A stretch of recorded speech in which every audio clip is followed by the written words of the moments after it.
ఈరోజే ఆదివారం అంటే రవివారం పుష్యమి నక్షత్రంతో కలిసి వచ్చింది. దీనినే రవి పుష్యయోగము అని పిలుస్తారు. ఇది ఒక అద్భుతవంతమైన యోగం. దీనినే పుష్యార్క యోగము అని కూడా అంటారు.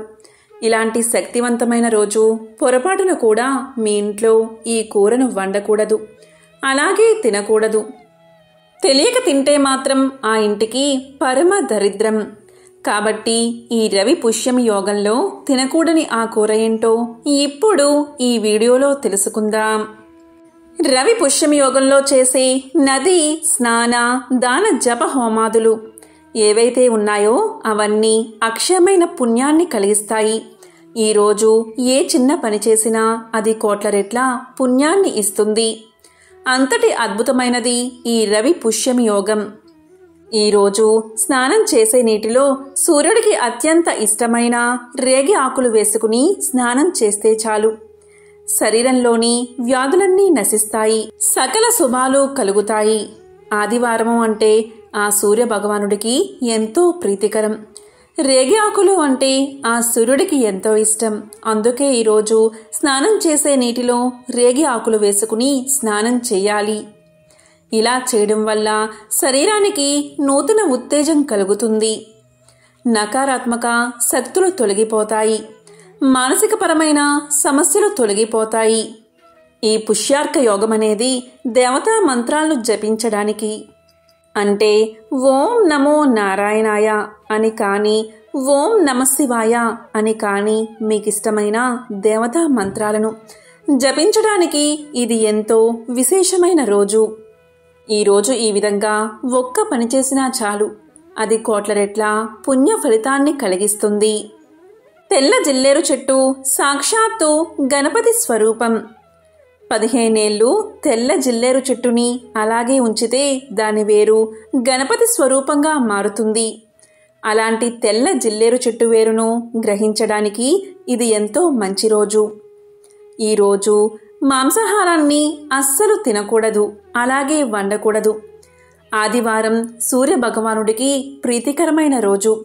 ఈరోజు మాంసాహారం తింటే సూర్య భగవానుడి కోపానికి గురి కావాల్సి వస్తుంది. తద్వారా అనారోగ్య సమస్యలు ఏర్పడతాయి. ఇది చాలా అరుదుగా వచ్చే యోగం. జ్యోతిష్య శాస్త్రం ప్రకారం మొత్తం 27 నక్షత్రాలలో 8వ స్థానంలో పుష్యమి నక్షత్రం ఉంది. ఈ నక్షత్రం చాలా శుభప్రదమైనది. ఈ నక్షత్రం ఆదివారం నాడు వచ్చినప్పుడు వార నక్షత్రాల కలయికతో ఏర్పడే యోగాన్ని రవి పుష్య యోగము అంటారు. ఈ యోగం ఏర్పడిన సమయంలో ఏదైనా కొత్త పనిని ప్రారంభించడం చాలా శుభప్రదం. ఈ యోగంలో పసిడి అంటే బంగారం, వెండి వంటి వస్తువులు కొనుగోలు చేస్తే చాలా మంచిది. ఈ నక్షత్ర లోహం బంగారం కాబట్టి బంగారు ఆభరణాలు కొనుగోలు చేయడం చాలా శుభప్రదం. ఇటువంటి అద్భుతమైన రోజు ఈ సమయంలో ఎవరైతే ఈ చెట్టు వేరును తెచ్చి ఇంట్లో బీరువాలో పెట్టుకుంటారో అలాంటి వారికి లక్ష్మీదేవి కటాక్షం కలిగి అష్టైశ్వర్యాలు భోగభాగ్యాలు కలుగుతాయి. దరిద్రం మొత్తం తొలగిపోతుంది. ఆ ఇంట్లోని వారు ఏ పని చేసినా విజయమే వరిస్తుంది. మరి ఎంతో యోగవంతమైన ఈ రోజు ఏ చెట్టు వేరుని తెచ్చి ఇంట్లో బీరువాలో పెట్టాలో ఇప్పుడు ఈ వీడియోలో తెలుసుకుందాం. ఆదివారం రోజు పుష్యమి నక్షత్రం రావడం ఒక అద్భుతమైన యోగం. ఇలా రావడాన్ని రవి పుష్య యోగము లేదా పుష్యార్క యోగము అంటారు. ఆదివారానికి అధిపతి రవి. ఈరోజు నక్షత్రం పుష్యమి అంటే రవి పుష్యమి వస్తున్నాయి. దీనిని పుష్యార్క యోగం అంటారు. ఇలా రావడం సంవత్సరంలో 2 లేక 3 సార్లు జరుగుతుంది. ఈరోజు వివాహానికి సంబంధించిన అంశాలు కాకుండా మిగిలిన ఎలాంటి అంశాలైనా సరే ఈ సమయంలో ప్రారంభం చేయవచ్చు. దీనికి ముహూర్తం చూసుకోవాల్సిన అవసరం లేదు, తారాబలం చూసుకోవాల్సిన అవసరం లేదు. ఎవరైనా సరే ప్రారంభం చేయవచ్చు. ఈ యోగాన్ని పొందాలి అనుకునే వారంతా తప్పకుండా ఇలా చేయాలి. జాతక చక్రంలోని 12 రాశుల వారు ఫిబ్రవరి నుండి మధ్యాహ్నం 12 గంటల 13 నిమిషాల వరకు ఏ పని చేసినా అది విజయవంతమవుతుంది. ఈ యోగంలో ఒక్క వివాహం తప్ప ఏ మంచి పనైనా ప్రారంభిస్తే అంతా విజయమే కలుగుతుంది. ఈ యోగంలో ఒక్క వివాహం మాత్రం చెయ్యరు. ఈ పుష్కర్క యోగంలో కొత్త భవన నిర్మాణానికి, మంత్రాలు నేర్చుకోవడానికి, కొత్త కార్యాలయం ప్రారంభించడానికి, బంగారు నగలు కొనడానికి, కొత్త ఇంటిని కొనుగోలు చేయడానికి, పెద్ద పెద్ద వ్యాపారాలు ప్రారంభించడానికి ఈ రవి పుష్యమ యోగం ఎంతో శుభకాలం, మంచి రోజు. ఇలాంటి యోగంలో వివాహం ఎందుకు చేయరు అనే సందేహం మీకు రావచ్చు. దీనికి పురాణ వివరణ ఇలా ఉంది. పురాణాల ప్రకారం బ్రహ్మదేవుడి కుమార్తె శారద. ఆమె వివాహానికి అన్ని ఏర్పాట్లు చేస్తాడు బ్రహ్మదేవుడు.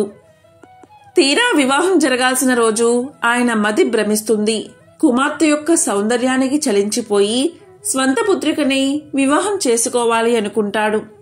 ఈ విధంగా తన మతిని భ్రమింపచేసిన మోహానికి కారణమైన పుష్యమి నక్షత్రంపై ఆగ్రహిస్తాడు బ్రహ్మదేవుడు.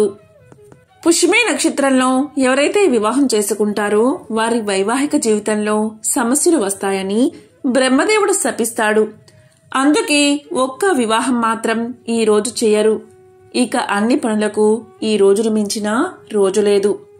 ఈ రోజు ఆదివారం, పుష్యమి నక్షత్రం కలిసి ఉన్నాయి కాబట్టి ఈ రోజు వస్తువులను కొనుగోలు చేసినట్లయితే ఆ ధనం తిరిగి రెట్టింపై మళ్లీ త్వరలోనే ఆ ధనం వస్తుందని, మళ్లీ కొనేంత ధనం వస్తుందని చాలా మంది నమ్మకం.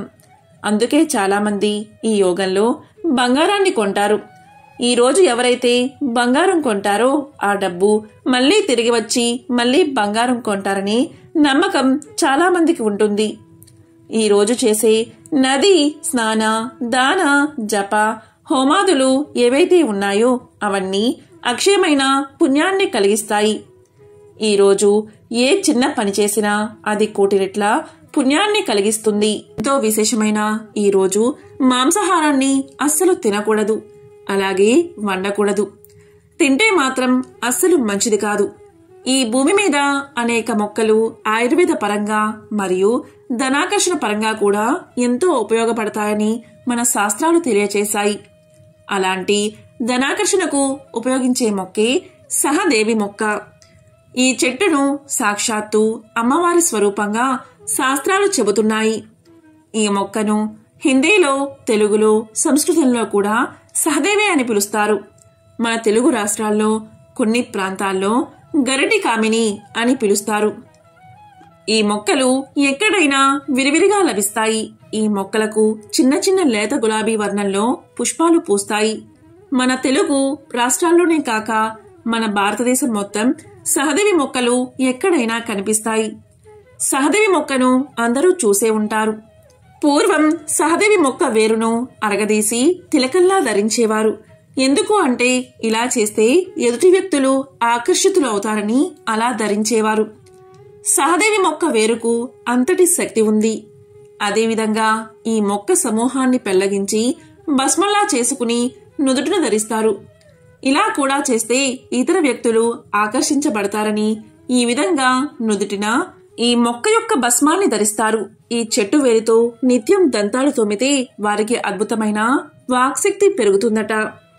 ఈ చెట్టు వేరుతో దంతాలు తోమేవారి మాటలు శాసనంగా ఎదుటివారు వింటారని ఒక నమ్మకం ఉంది. అంతేకాదు, ఈ మొక్క వేరుతో దంతాలు తోమితే దంతాల్లో పటుత్వం కూడా పెరుగుతుంది. సహదేవి మొక్క వేరును తాయిదులో బంధించి మెడలో ధరిస్తే అలాంటి వారు ఏ పని చేసినా విజయమే వరిస్తుందని, ధనం కలిసి వస్తుందని చాలా మంది నమ్మకం. ఈ మొక్క వేరును కొన్ని శక్తివంతమైన రోజుల్లో అంటే పుష్యమి నక్షత్రం గురువారం వచ్చే గురు పుష్యమి యోగంలో, అలాగే ఆదివారం వచ్చే రవి పుష్యమి యోగంలో ఈ మొక్క వేరును సేకరించి శుభ్రంగా కడిగి మూట కట్టి పూజా మందిరంలో ఉంచాలి. తర్వాత రోజు ఇంట్లో బీరువాలో లేదా ధనం పెట్టుకునే చోట ఉంచితే ధనాకర్షణ పెరుగుతుందట. ఆ ఇంట్లోకి లక్ష్మీదేవి ధన ప్రవాహాన్ని కలిగిస్తుందట. అష్టైశ్వర్యాలు, భోగభాగ్యాలు కలుగుతాయట. ఈ మొక్కను పూర్వం నుండి భారతీయ సాంప్రదాయ వైద్యంలో మరియు ఆయుర్వేదంలో అనేక రోగాలకు ఔషధంగా వాడుతున్నారు. పూర్వం జ్వరం తగ్గడానికి ఈ మొక్కను ఔషధంగా వాడేవారు. ఈ మొక్క వేరును గంధంలా అరగదీసి నుదుటికి రాసుకుంటే నిద్రలేమి సమస్య తొలగిపోతుంది, నిద్ర పడుతుంది. సహదేవి మొక్కల వేర్ల రసాన్ని తలకి మర్దనా చేస్తూ ఉంటే క్రమంగా నిద్రలేమి సమస్య దూరమై గాఢ నిద్ర పడుతుంది. వీటి ఆకుల కషాయాన్ని గజ్జి, తామర, దురద వంటి చర్మ వ్యాధులకు ఔషధంగా ఉపయోగిస్తారు. వీటి ఆకుల పేస్ట్ గాయాలను, పుళ్లను అద్భుతంగా మాన్పుతుంది. బోధకాల వ్యాధిని ఈ మొక్క వేరు సేకరించి శుభ్రంగా కడిగి ఆ పేస్ట్ను బోధకాలపై పూతగా అప్లై చేస్తూ ఉంటే త్వరగా నయమవుతుంది. సహదేవి మొక్క వేర్లు, ఆకులు సేకరించి మరిగించి తాగుతూ ఉంటే అది బ్లడ్ ప్యూరిఫైర్ గా పనిచేస్తుంది, రక్తాన్ని శుద్ధి చేస్తుంది. మలబద్ధకానికి ఈ మొక్క వేర్ల ఆకులతో కషాయాన్ని కాచుకుని తాగితే మలబద్ధకం నివారణ అవుతుంది. ఎంతో విశిష్టమైనది సహదేవి మొక్క. ఈ రోజు సహదేవి మొక్క వేరును సేకరించి దానిని ఎర్రటి గుడ్డలో చుట్టి మీరు ధనాన్ని భద్రపరుచుకునే చోట లేదా బీరువాలో పెట్టుకోండి. ఇలా చేస్తే సంవత్సరం మొత్తము కూడా ధనాదాయం పెరుగుతుంది, ఆర్థిక ఇబ్బందులు తొలగిపోతాయి, లక్ష్మీ కటాక్షం మీకు కలుగుతుంది. ఓం సూర్యాయ నమః.